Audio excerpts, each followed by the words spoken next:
everyone. Ariel Adams here with Superlative Podcast. Please listen to our other podcast, aBlogtoWatch Weekly, where we talk about the latest watch news and reviews. Today on Superlative, my guest is Becca Florence Davis. She's the founder of CHP Caliber. Becca, hello. Hi. How's it going?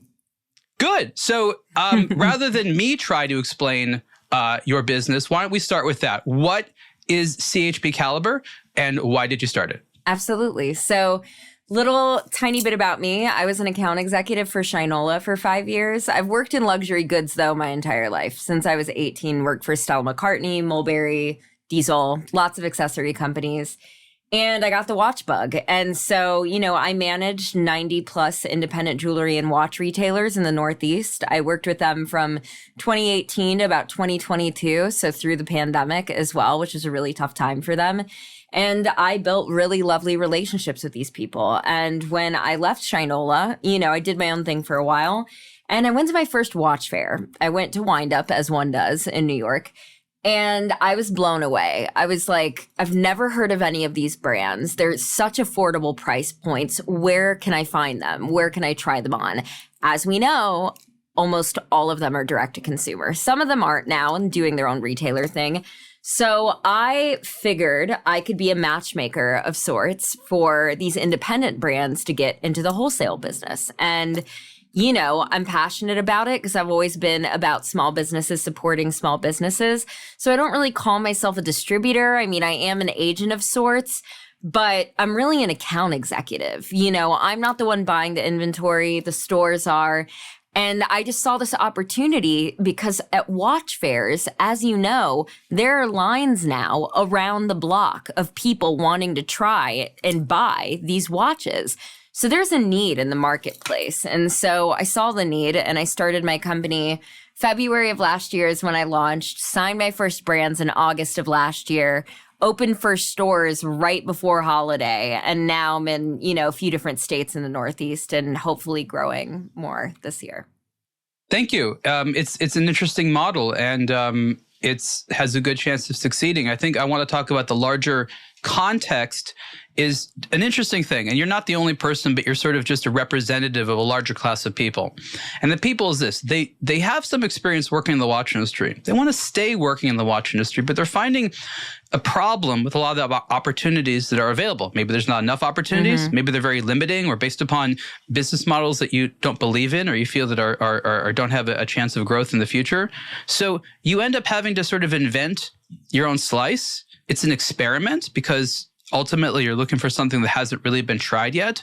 But I think it's an interesting context that there's these multiple factors going on. The US is the hottest market for watches on the planet. This is a statistical fact. This is not an opinion. Yeah. There's a lot of people that want to work in the industry. There's not a lot of jobs for them that make sense. And to find a place, they have to engage in like a prospective concept, which may fail, which may not work. Would you further refine or disagree in any of the areas I'm talking about, just sort of as creating a rough view of the landscape? Absolutely. Access was why I started this company. So when I left Shinola and I wanted to be an account executive again, I went to these watch fairs and talked to these watch brands about working for one of them. And it's not that they had either no idea what I was talking about or like, what does she do? They didn't understand, or they don't have the budget for it, which a lot of like small brands, of course, they don't have the budget to hire a full-time account executive when they're really not sure what that even looks like. So again, being a consultant, having this brain of how do I work within their budget? How do I create a role for myself essentially?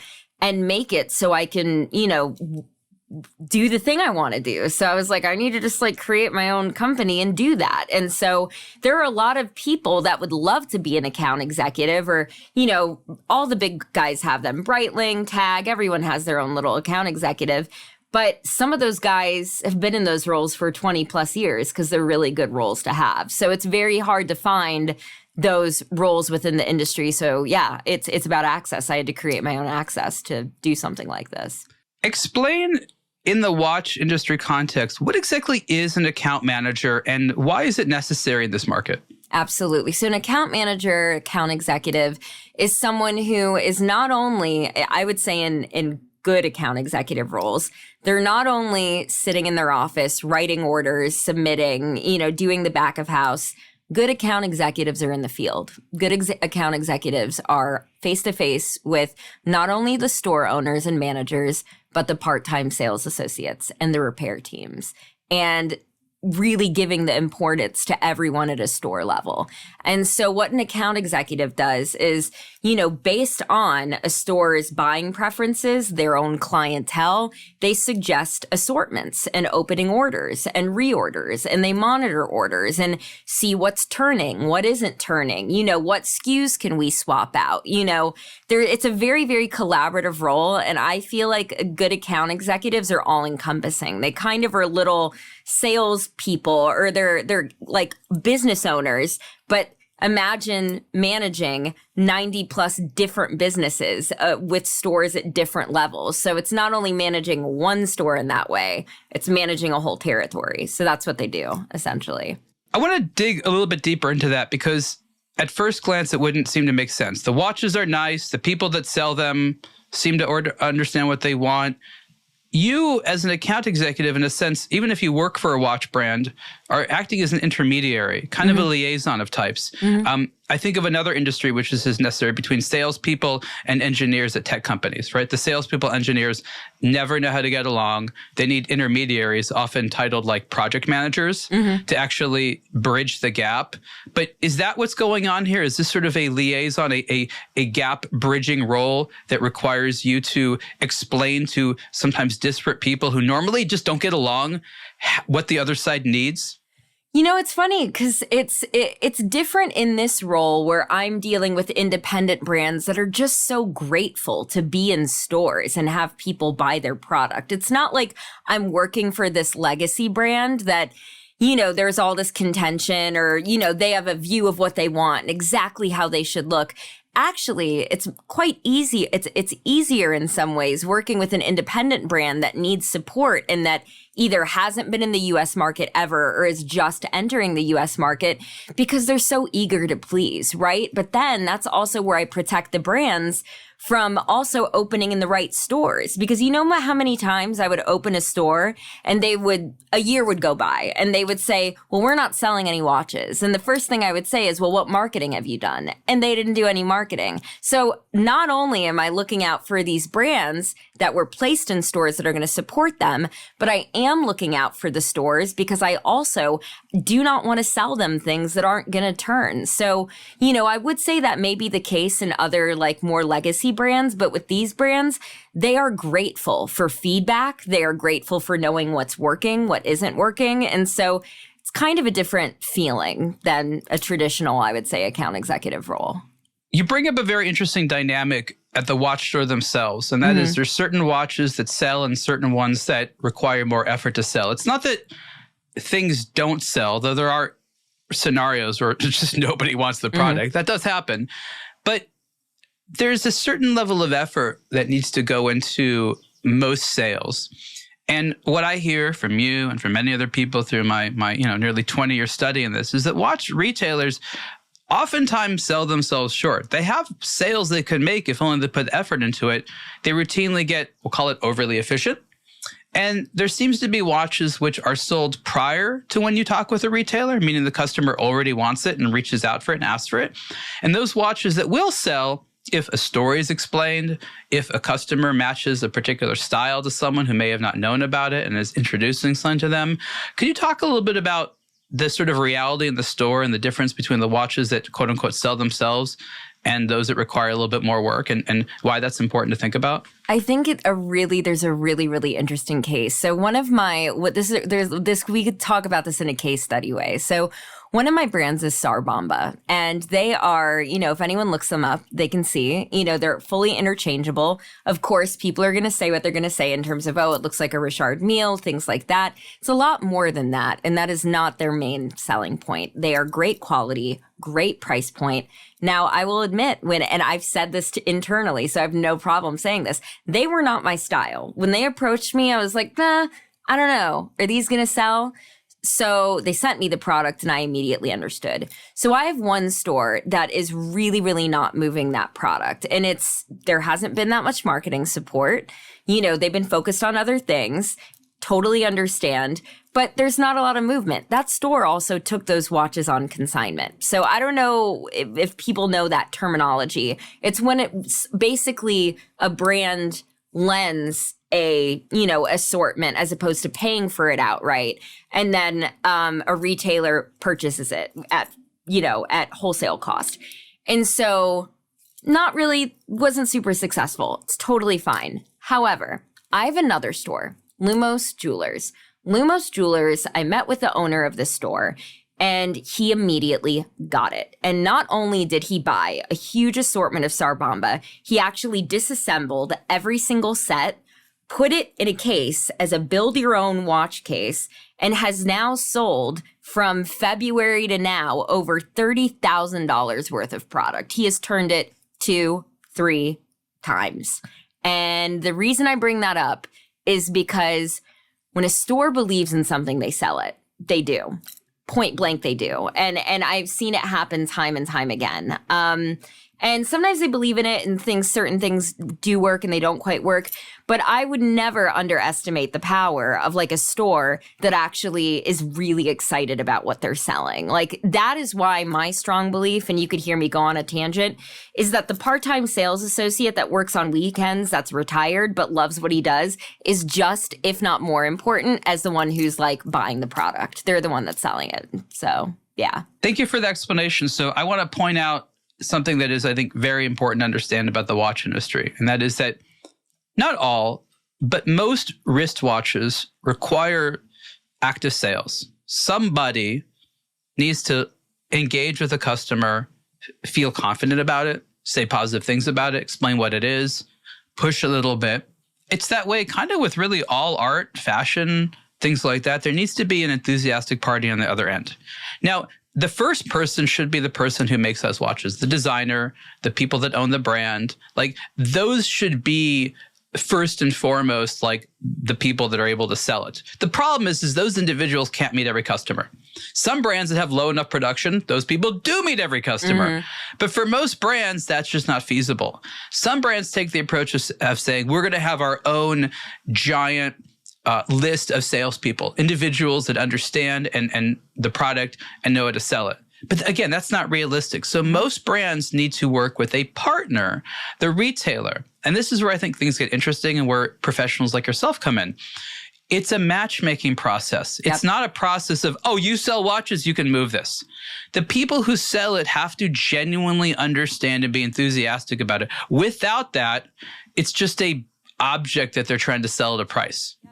But watches aren't like that. It's not like, I need a toilet. What do you have that's $500? You know, yeah. That's a different type of tool. That's totally not watches. Someone comes in, they're like, I have a few $1,000s to reward myself. How can you help me celebrate me? And that's a completely but that's funny. What it is. I just liked your impression of that. That was great. You should go to acting. Thank you. Very good. But thankfully, I get to tell the truth in this job. But I think it's important to understand that no one is just coming in to buy a tool. The Germans seem to think that way. They're going in to buy the best watch at the best price. Maybe when it comes down to it, they are, but that's not what they think they're doing. Mm-hmm. So your job is to help say, here's this thing that you could potentially be excited about. And here's someone who's in the business of selling these types of things. If I can get them excited about it, I bet they could sell. If not, then as you said, the product will sit there. And this is crucial. This is make or break. You look at all the brands that have success out there, and I promise you, every one of them has at least one person who is very enthusiastic about selling that product. Yep. Hopefully more than just one person. Mm-hmm. Mm-hmm.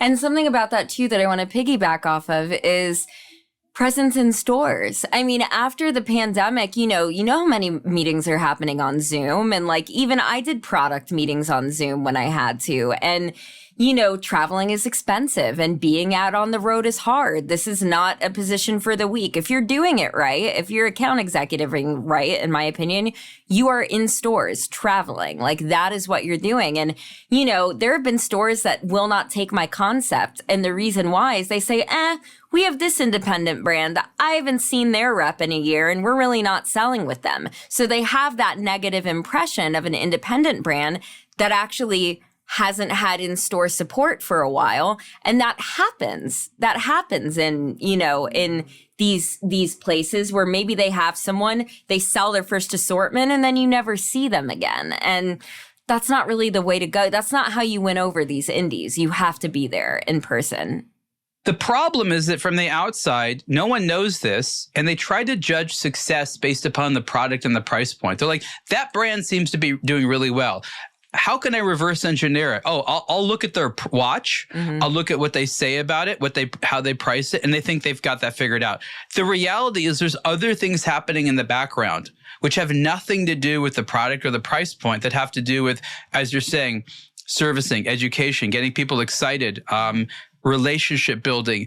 That, in my estimate, has more to do with success than the product, yet it's hilarious that most entrepreneurs don't seem to get that and try to reverse engineer success by copying someone's product, which ultimately does not work. Yeah. Well, and again, a thing I did when I left Shinola is I started a consulting company about people and culture. I mean, I don't know if you can tell, but I'm very passionate about people. I'm passionate about integrity in sales. I don't say yes just to say yes to things. I have turned down brands that I don't align with because I don't align with them. I mean, all of that is so important in business, right? And I could go on a whole tangent about business karma, but I won't. That's not what this podcast is about. It's woo-woo. It's way more woo-woo. But the point being is that is what CHP stands for. It literally stands for creativity plus humanity equals profitability. If you're creative and you're nice to people, you'll make money. That's how I feel. And that's how I operate my business. So, yeah.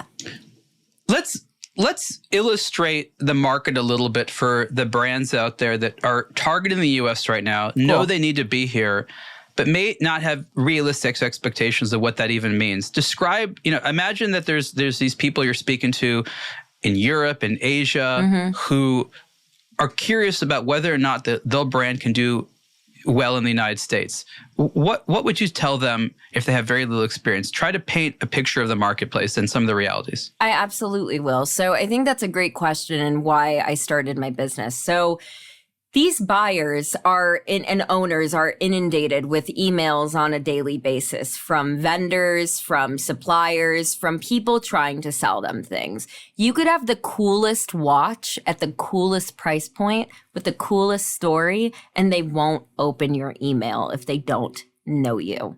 That is the biggest thing. Sometimes you get lucky. That's not to say that it's not possible.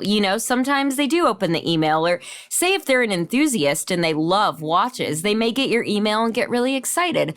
The reality is that that's not where their focus are. The reality is a lot of these buyers don't even know that independent brands exist because they are so focused on their current business and brands. It makes total sense. So, where I've come in and where I think any advice that I would give to any person, I would say, if it's not working with me, which is fine, you have to find people who already have connections in this industry to get in. If you're going to get into London Jewelers, Hamilton, Reeds, you have to know someone for them to even respond to you. And again, I just want to clarify, not to be too harsh about it.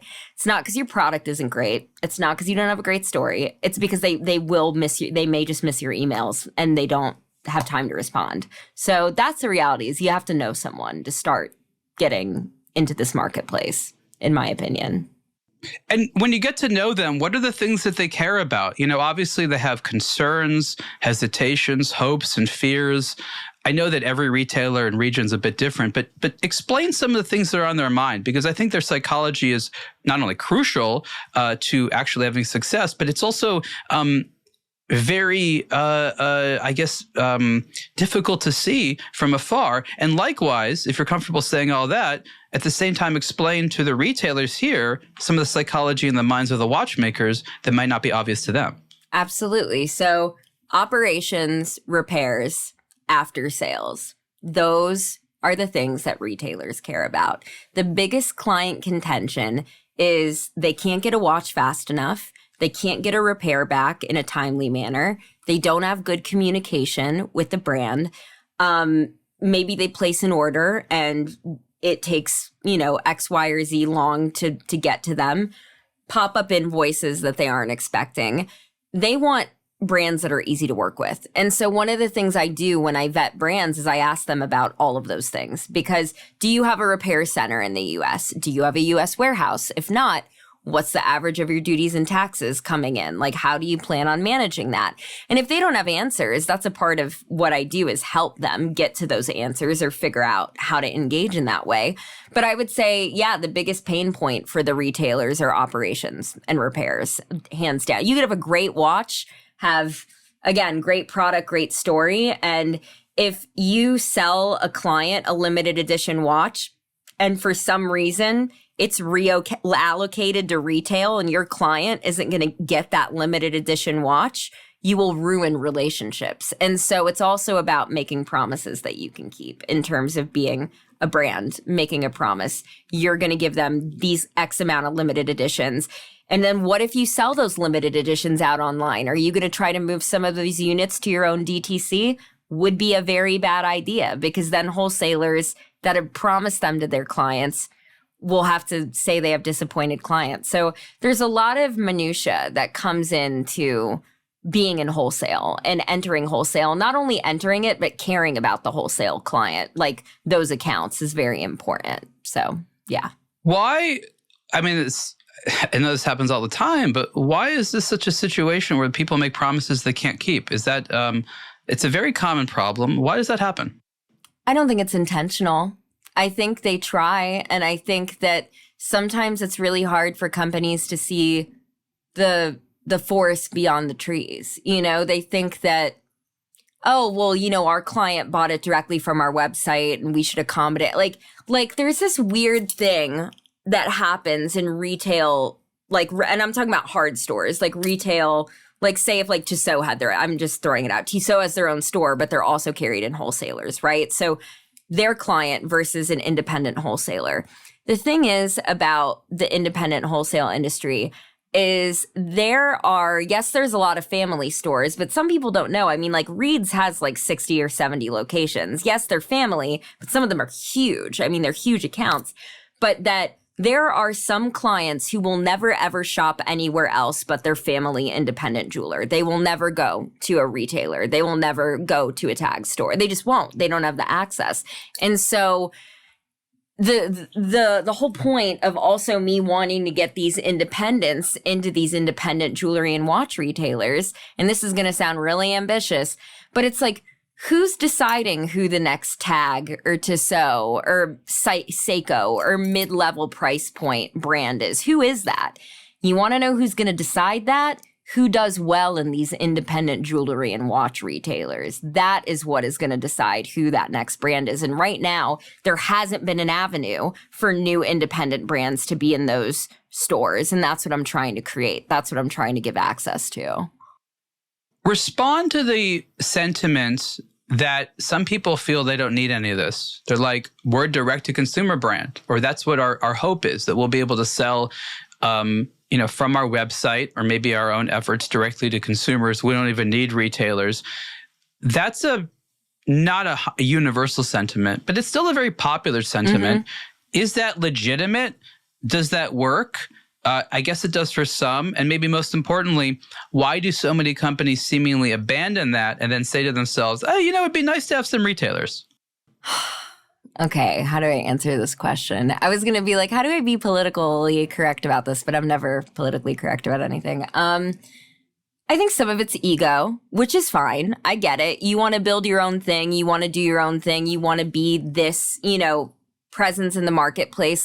If you have the money, go for it. You know what I mean? Like, if you got the cash to like support that, by all means. But again, unless you have this unlimited pool, unless you're like funded by a millionaire, billionaire, whatever, which some of these guys are, which is great,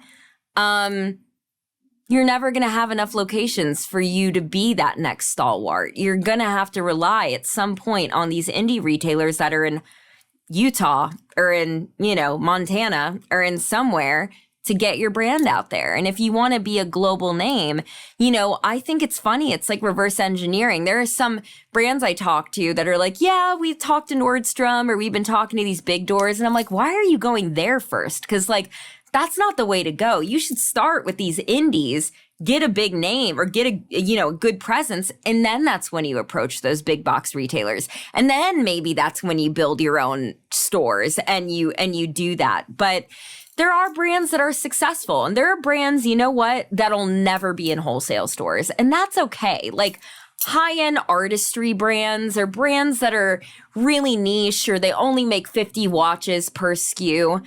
That's just not their model. And I think that that's okay. It really depends on what a brand's goal is and like what their vision is. So, yeah.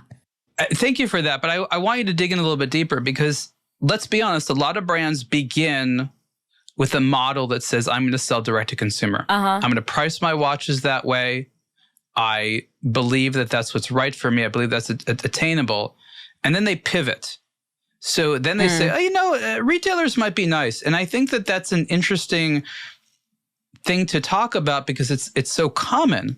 It's actually the exception where brands are like, I'm totally fine selling direct forever.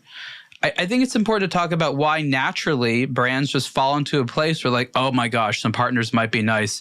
Sharing actually does make sense. I think they hit a ceiling. They can only reach out to so many people. They can only reach out to their circles so many times.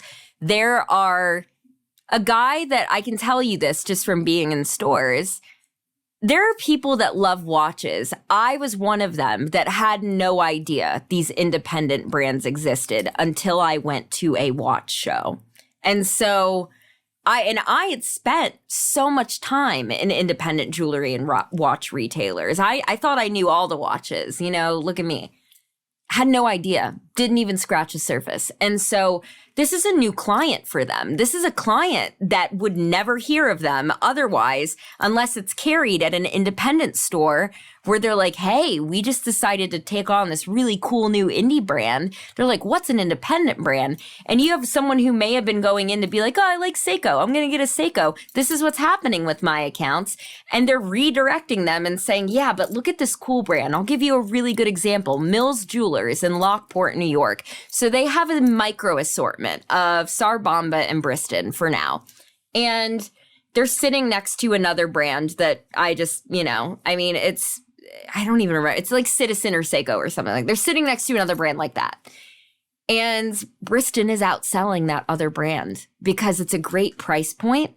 It's a really cool look. No one has seen it before, and it's something different. And it's like people are blown away by the prices of these watches because they think that something has to be $1,000 to be a really, like, that's entry level. Some of these Briston watches are like $500, $600, and they're really sharp looking watches. And so they're outselling. Same thing with Lumos Jewelers at a watch and whiskey event we had.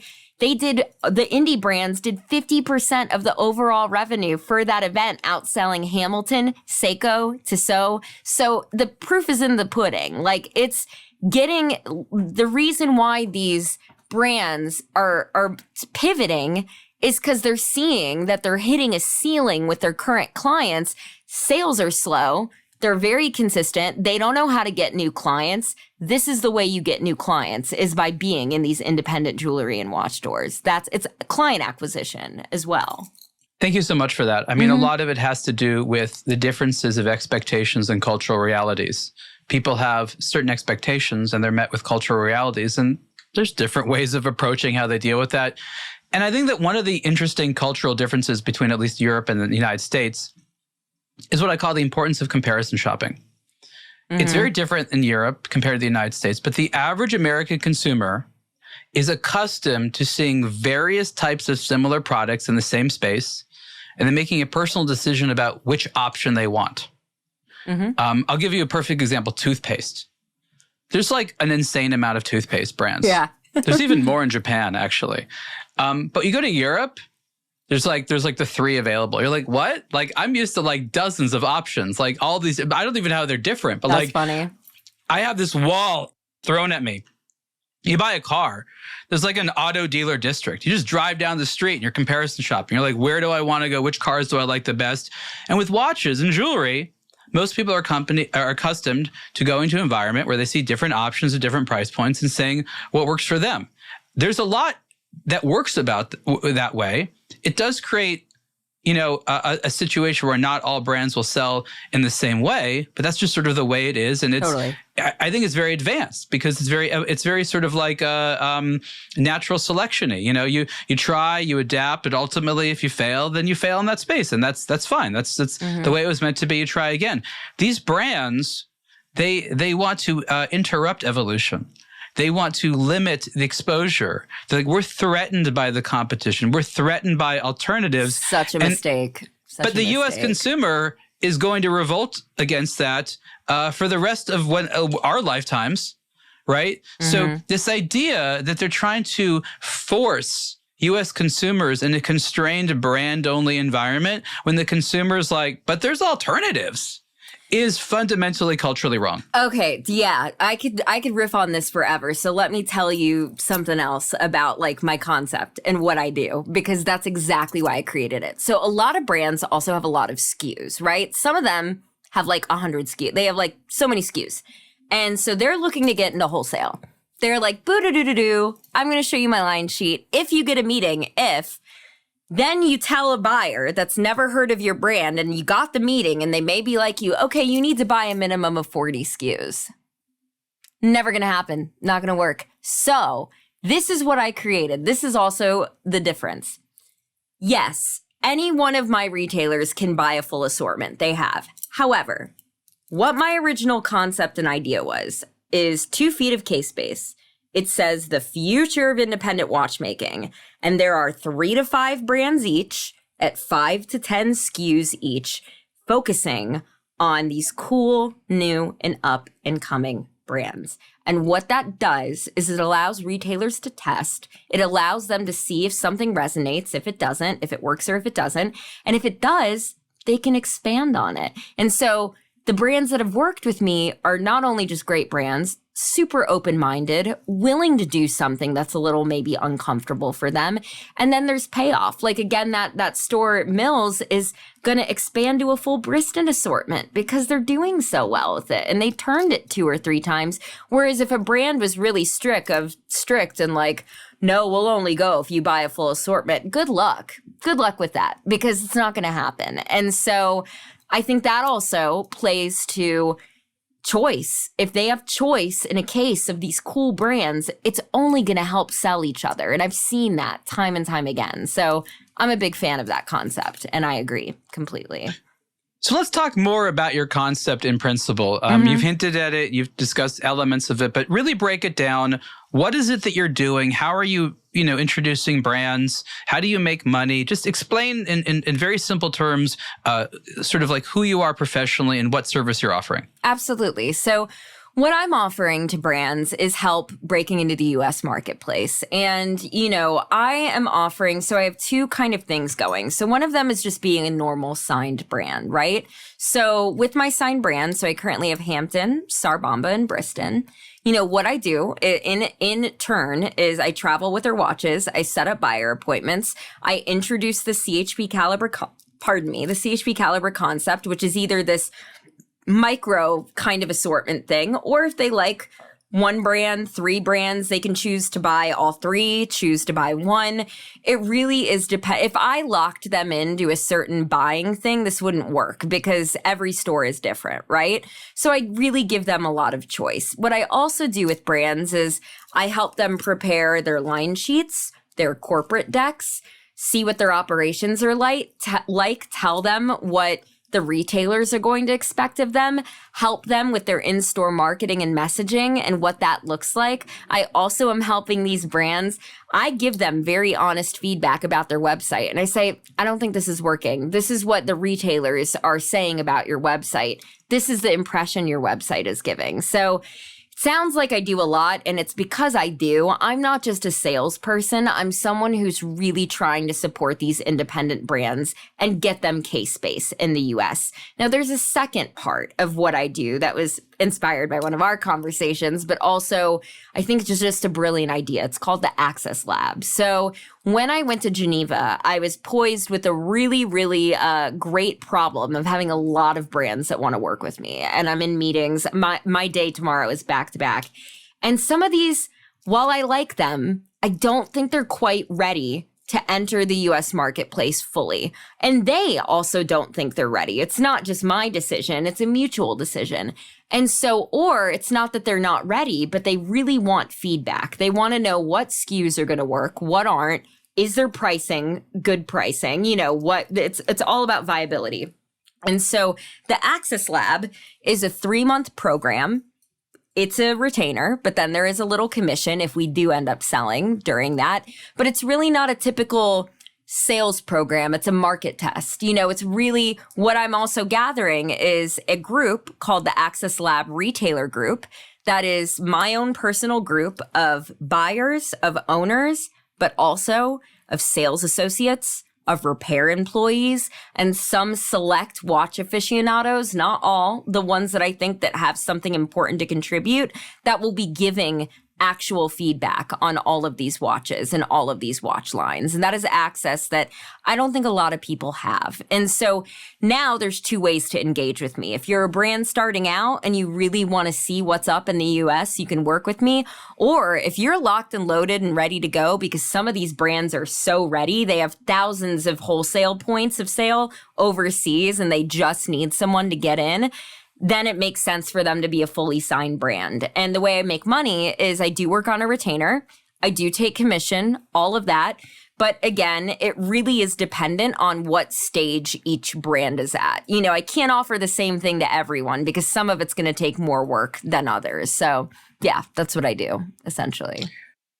In your opinion, what types of brands do the best in the United States? And maybe which types of brands are just not ready for the market or just not designed to meet the expectations or realities of the market and could be fantastically successful in other places, but would be spinning their wheels a lot if they attempted to grow in the United States? I think brands, so we'll start off with who I think is ready and then who I don't think. I think brands that are ready are brands that are already pretty successful, like independent brands overseas. Maybe, and success doesn't mean volume, by the way. Maybe they have 30 points of sale in Europe. And those 30 points of sale are doing really, really well. And they have, you know, really good line sheets and product, and they have proven sales.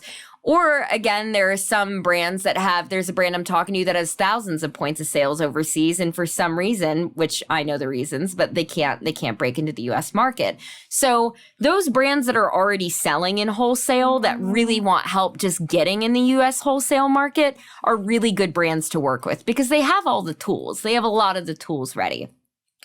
Brands that I think aren't quite ready, are brands that maybe don't have enough SKUs. If they only have 5 SKUs, yeah, my plan is cool within the little mini assortment, but you've got to have something to grow on. Like, what if an account wanted 20 SKUs and you only have 5? You're not going to make sense sitting. If you're the only independent brand and you only have 5 SKUs, this is where choice comes into play. And you're sitting next to Tissot, your brand, your watches could be great, but the first thing the clients are going to say is, well, do they have more? Oh, they don't? Well, you know, maybe I'll go with this other one. So I would say at least having a minimum of like 20 SKUs, like 20 different SKUs is really important. I also think operations. If you're not operationally set up, if you don't know, if your eyes go crossed when I say certain terminology or, thinking a US warehouse is totally out of reach, it just may not be time yet because getting a US warehouse is expensive. Like, we know that, right? So getting the tax and tariff situation is awful. And so So yeah, I think, some of these other brands too that are very art centric and art focused, like there's a few that I follow that I love, but they're more art pieces. Like they would be more suited for specialty stores if I'm thinking like maybe high art museums or things like that. There are people doing really cool, innovative art watches, but they're art watches. Like I don't see how they could sell in a traditional independent jewelry and watch retailer. So that's kind of what I see working and not working. You said something interesting where brands that are successful elsewhere could probably be successful here. But there's a bit of a catch-22. If you're a new company and you haven't really built markets elsewhere, or you're hoping to build markets elsewhere based upon success in the United States, it leaves open that question, well, how do you build in the United States? How do you become a popular brand in the United States? Even if you're not a US brand, you really feel that this is the best test bed, the market with the most, open-mindedness to consumers. If you don't already have that success elsewhere, what would you recommend to a company that, maybe thinks they have potential, but are still very, very new? Well, I think that's where like talking to people in the industry makes a lot of sense. Like talking to me or talking to you or, whoever they have access to. It's important to get feedback from people who are actually there on the ground and not just, again, trying to run before you can even walk. I mean, personally, I offer a lot of things like consulting and whatever. And there's a lot of ways to engage with me that just aren't. I can consult, I can do all of those things, whatever. And my passion is helping brands like this. So, for example, I'm meeting with a brand tomorrow that this brand only does one style a year or one style every 6 months, and they release it and it's limited edition. I don't think there's a way for us to work together in the traditional capacity, right? Like he has no idea how to get into wholesale or if it's something he even wants. And listen, I even sat with him and he's like, well, I don't even know how I would work with you. How would we even start? And I said, you know what? Like, let's get on a call and talk together. But we may not be a right fit. You may not need to work with me. You may not ever work with me. And I would never just take your money and tell you a bunch of stuff just to take your money. I think there's a lot of consultants and people out there that would really try to fit a square peg in a round hole. And that's also not what I'm trying to do either. And so I think it's talking to people who are trusted in the industry. And another, it's something I have to add because I agree with you of just because they're overseas successful doesn't mean they'll be I agree with that. What I meant by that is operation wise. If they have success and they have the operations that can support that kind of volume, then they have a chance here. Because again, like I said, operations is a huge pain point for independent retailers. And that is where these small companies don't even know where to start with their operations. It's not something they're even thinking about in that way. I think what's important to mention is that there's a lot of watch brands out there that form with very minimal elements. The barrier to entry to make a new watch brand is not very high. It's lower now than it may have ever been in the past. And years ago, when a brand was at a show, they had inventory, they had some team members, they were like a full setup business. And now you have a lot of folks that just have the watch. Maybe they haven't produced any other than some prototypes. Hopefully they have final prototypes. But they just expect these people to come in and fill in all the gaps, but on their terms. Yeah, it's not going to work.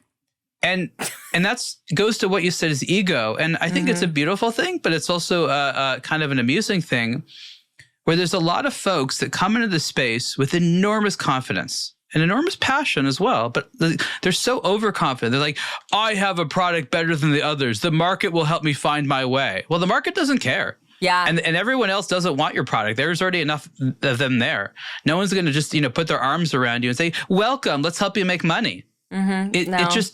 If it was ever that way, it's not that way anymore. And when retailers years ago, this is sort of going out as I was coming to the industry, they would do your job. They would find the brands, they would sort of take them under their wing and be like, okay, we got you. We're going to help you out. That doesn't happen anymore. There's a huge amount of distrust, legitimate distrust on both sides for good reasons. I wouldn't say that one side is more or less ethical than the other. They've both done nasty things to one another. And at the end of the day, they still need one another, but there's so much hesitation, bad expectations, false assumptions, complete misunderstanding of what the other side is thinking about. So I guess in the strict mathematical sense, someone like you doesn't need to exist, but in the actual applied practice sense, very little gets done effectively or in a long-term way without someone like you being like their social worker all the time. Correct. I am a social worker. I am a therapist. Oh my God. I am all of those things. And like, here's the funny part. And this is why, you know, I read LinkedIn. I go on LinkedIn. There's some people I follow, and I love the posts that are like, why are you scared to share your ideas? No one's trying to steal your idea. If they steal your idea, then whatever. It's like, that's kind of why, and this is a little bit of my ego, but this is like why this is built. And one of the slides in my presentations are like, this is why CHP Caliber won't work for anyone else.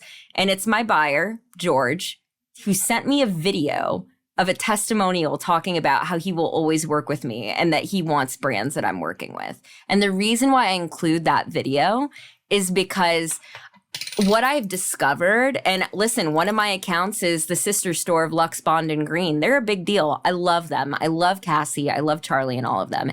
Cassie straight up said to me, she's like, we're doing this because of you. We're doing this because we worked with you and we trust you and we trust your judgment. And I think the thing that I offer is I am a neutral party. I am not directly working for the brand, and I am not, they're my client, but they're my client. You know, I don't represent one brand. I represent my brand and my stores. And so I really am in a unique position where I for sure am looking out for both of their best interests based on my experience, based on my feedback. And I think that's why stores are being very honest with me, because they don't feel like they have to be really honest with the brand. I can filter their feedback. I can do that. So it's a unique position to be in, for sure, for sure. I've been writing about this a lot. I'm continuing to write about it. But the reality is that the U.S. retailer has been used and abused by watch brands for quite a while now. I have basically come to the conclusion that in a lot of ways, the brands are winning this fight, and retailers are, let's just say, a shadow of their former glory when it comes to their own confidence and ability to just make decisions about their own business. So if you are a brand and you sort of want their money, it's not an easy hill to climb. Retailers are not just looking for new brands to sell. They're more worried about causing problems with their other clients or business than they are excited about the potential of making new money. So I want you to share a little bit of the mentality for those watch brands overseas or just people that aren't really thinking about it. I know every retailer is a little bit different, but communicate some of the common pain points, concern points, fear points, stress points that the United States retailers are thinking and feeling. They won't say a lot of it to brands. They won't say a lot of it to me, though I get enough of it. But you get the bulk of it. So try to shed a little bit of light on what's going on in their mind, because I think it's going to be very important for especially the people at the brands who want to do business with them. You know, again, it's like what I'm hearing mainly from retailers, and the retailers that are the most excited about working with these independent brands, their clients are sick of seeing the same thing over and over and over again. They have really cool watch clients that are like, okay, there's another this, there's another that. So there's I'll speak to brands, or not brands, stores that want to work with me and stores that have not decided to like work with some of these brands. And, you know, so the stores that want to engage are interested in doing something different. They're also interested in getting new clients, because what I explained to them, if you have these brands and you market them properly, you're going to get people who have been wanting to try them on come into your store that would have never walked into your store otherwise. That's also my selling point is, cool, if you just want to sell the same stuff, if you want to just sell your, you know, Breitling or whatever, then do that. That's wonderful. But if you want to create a new client base and you want to actually be a part of something that's like really hot in the marketplace that you just don't have any idea on, you should do this. And they're interested and they want to do that. Now, you know, if they're a Rolex store or if they're a big box store or a door that carries, you know, A tier brands, even if they think the brands are really, really cool, they don't care. Because again, why would they want to sell a $600 really cool watch over a $10, $20, $30,000 watch. And the thing that they don't get, though, that these retailers don't get, is that, again, there's enough pieces of pie for everyone. Do you think, like, there are people that can afford a $50,000 Rolex that'll never buy a Rolex because they don't want to spend their money on a Rolex. So it doesn't matter. Like, in my opinion, it doesn't, like, they don't understand that, like, there is enough. Like you said, I think, like, what we have both come to the conclusion of is competition is actually very good, and it helps grow industries. Competition does. And so, you know, the other pain point, I know I've said this before and I'm trying not to repeat myself, but is their resistance and reluctance to work with these brands is they don't know the people. They don't know what their business practices are. They don't know, you know, if they can trust them. They don't know, you know, what kind of terms they're going to give them, what the relationship is going to be like. Like you said, they've been burned by a lot of other brands. And so they're going to assume, unless they know someone, that a smaller brand isn't going to have their shit together, pardon my French. And so why would they work with a smaller brand that probably is more difficult to work with and more green? Why are they going to work with you if you don't have that much experience in the marketplace? So they're scared that they're not going to have the operations to support their clients, because that's what upsets clients. So again, that's a part of what I do in my vetting, is to vet for things like that. And but that's the resistance from a lot of retailers is, you know, it's namesake, but it's operations. It really does come down to those two simple things, in my opinion. I'll boil that down to two common issues that really burn retailers, and I agree they should want to avoid. And that is, one, brands not shipping on time or when they say they're going to ship, with huge delays. They expect a product to be there November 1st. It's February. It's not there yet. Yep. There's no runway as to when the plane's going to land. Correct. And that doesn't work for a selling environment. Two, which is a different issue but just as bad, is defective products. Yeah. Things that have quality issues, defects, poor movements, aren't well thought out enough. You know, just there's a whole laundry list of issues that could go wrong there. But for me, those are the two pain points. And when you see retailers experience that time and time again, they will gladly drop an otherwise beautiful product. Mm-hmm. Well, and again, so let's get logical. Let's think like a retailer. If it's a new indie brand coming to them, are they going to think that they're going to have better operations and practices than some of these big brands? I don't think they would assume that. I think they would assume the opposite. So they don't know. You know what I mean? Like, that's why it's such a risk for them to take these independents, having never met them or knowing what their practices are, you know? Also why I'll speak to the brands, you know, that I do think are ready to enter the marketplace, at least those brands, if they're successful overseas, if they already have a ton of point of sales and they just haven't focused on the US, they can at least rest on their track record or rest on, you know, their expansion and say, hey, but we've also been doing this for a long time overseas. So we know your pain points. We hear you. We deliver on time. They're ready. You know what I mean? They just may not have had the connection to get into the US market quite yet.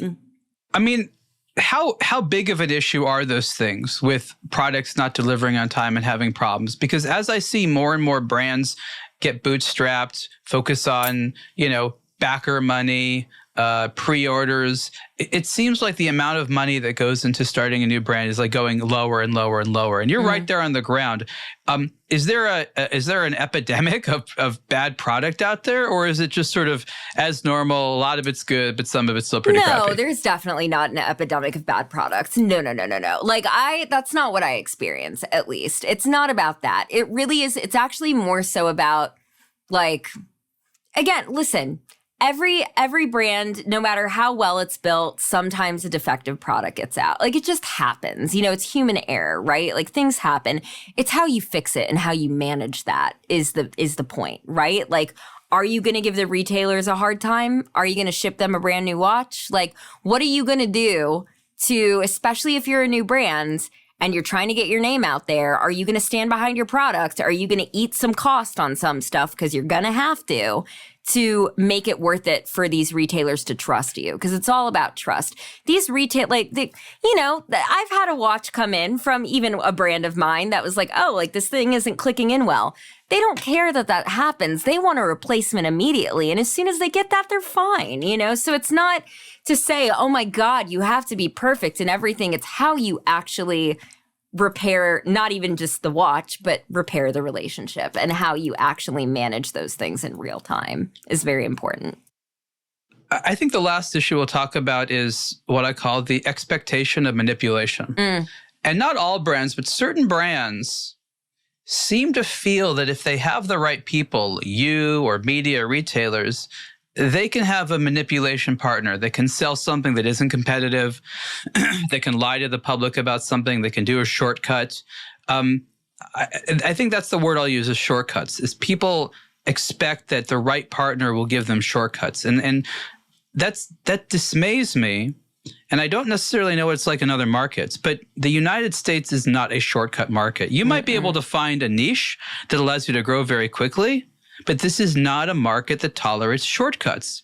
And if your goal is to find a salesperson who, through their charisma and ability to lie, can push people to buy a poor product or one that isn't price competitive, or you feel that you'll be able to get people that will be able to convince consumers to time and time again make decisions that go against their best interests, that's just not going to happen. Yeah. The United States, you need allies, you need soldiers fighting for you, you need people, speaking you up, but you do not have an environment of manipulation partners. You cannot create an environment where just because you're paying people, you are lying to consumers, pushing something which isn't competitive, and again, engaging in a whole variety of manipulation practices.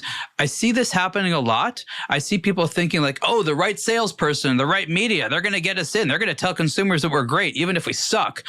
And that's, I would say, the most enduring problem I see, especially with foreign entities coming to the United States and completely misunderstanding how to achieve success here, and not really thinking about the fact that their shortcuts have no life and no place in our market. Well, they think that they can throw money at things and then it'll that makes it work. And they're not throwing enough money at it. I mean, yeah, I agree with that. But also, like, you could hire, this is what they have to understand. You could hire 25 salespeople across the U.S., have them try to sell your product and get nowhere because those people don't know people. Like, they don't understand, like, the importance of having an in the U.S. marketplace, even if it's in one territory, even if it's because once you have one, it snowballs, right? And then things get bigger and bigger and bigger. And yes, I agree. And on one hand, they should throw more money on it. But at the other hand, money's not everything. Like, it's really not. Like, well, meaning they put the money in the areas so they don't actually need to have shortcuts. They could take their time. They use the money for patience. They use their money for better product. They use their money not to have to charge so much for retail price. That's what I'm saying is how they should use their money. Yeah, 100%. 100%. So it's just it's this reality of like, and I've had brands say, how do we grow big? How do we grow fast? And I said, you don't want to grow fast. If you grow fast, you're going to screw yourself. And like, I've had to say that to a lot of brands and be like, you don't want to be in 100, like 100 is not that many, by the way. You don't want to do that in a year. You know what a shit show that'll be? Like, you want it to be slow and sustainable. And like, that's why I've only opened like 6 stores and like 8 locations, because I'm not like, these things take time and they take educating the marketplace. If you want to do things fast, go work at McDonald's. I mean, I love by the way, I love McDonald's. I love French fries. I'm not knocking McDonald's workers, but you get what I mean. They're the heart and soul of America. So I'm not knocking that, but I'm saying like, you want fast food? Go to Wendy's, go somewhere. Like this isn't the place for that. It's not. I want a steak. I want a slow cooked, whatever. I don't know how to cook meat, but like, that's what I want. Well, it's a tough pill to swallow for some of these entrepreneurs, but I think the important thing is there's no get-rich-quick schemes that work. Oh my God. I guess once in a while people get lucky, but you can't plan those, you can't replicate those, and you can't sustain those. No. So unless you're here to do the hard work of building a brand and building relationships, there's different ways of doing that. But if you aren't committed to building brand and building relationships, there is no long-term success in the United States and probably, I'm guessing, most other markets for watch brands. Yeah, it's all about relationships. I mean, so many industries are, but especially watches. Like you've said this, everyone said this, like we don't need watches. Like we have our smartphones. Why do we buy a watch? Because we like them and they're cool. And it's just, yeah, it's not necessary, but like, I don't know why I'm in love with watches. I really can't tell you where I'm going to go with that. But like what I can say is that, I could be selling anything and it really I just ended up being in watches because of my career, right? But like really I'm in the business of relationships and people. Like, and then I just so happen to sell watches and try to help people build their businesses. Like that is what's important to me. And that is where I saw the synergy between independent brands and independent retailers. A lot of them are family owned. A lot of them are second, third, fourth generation. Some of them aren't. Some of these new brands are, but some of them are. And they have a lot in common. These indie brands have a lot in common with these indie retailers. And when they figure that out, it's really special. And that's what some of these retailers I'm talking to are figuring out. So that's cool. What types of brands should reach out to you who will most benefit from working with you? Try to describe them from a product, culture perspective, maybe market readiness. Who can most find advantage from your services today?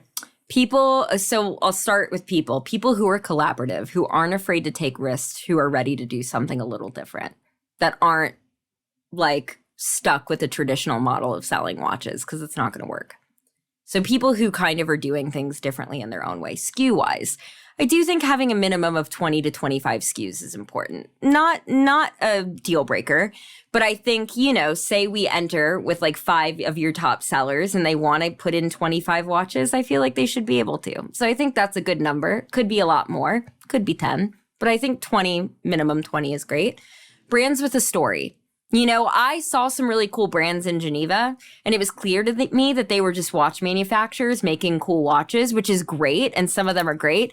But I said to them, I can't work with you because there's not a story behind these watches, and I would love to help you build your story, but independent retailers aren't going to buy a watch without a story. So make sure your watch has a story, right? And your company has a story.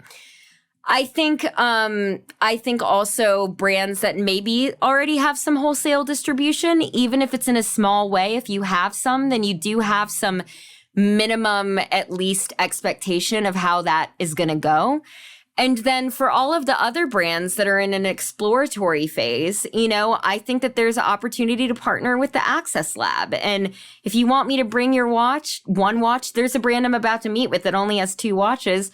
Cool. I'll throw you in the Access Lab. You want me to put these 2 watches in front of some of the best people in the market? Fabulous. I'll get you your feedback. So I can work with a lot, but I think as a fully signed brand, you do have to have 20 SKU minimum, be collaborative, be open-minded, have a story. And yeah, I think that those are really the main factors. The other stuff I can help. I can fill in the blanks. I can help you with the other stuff. So yeah.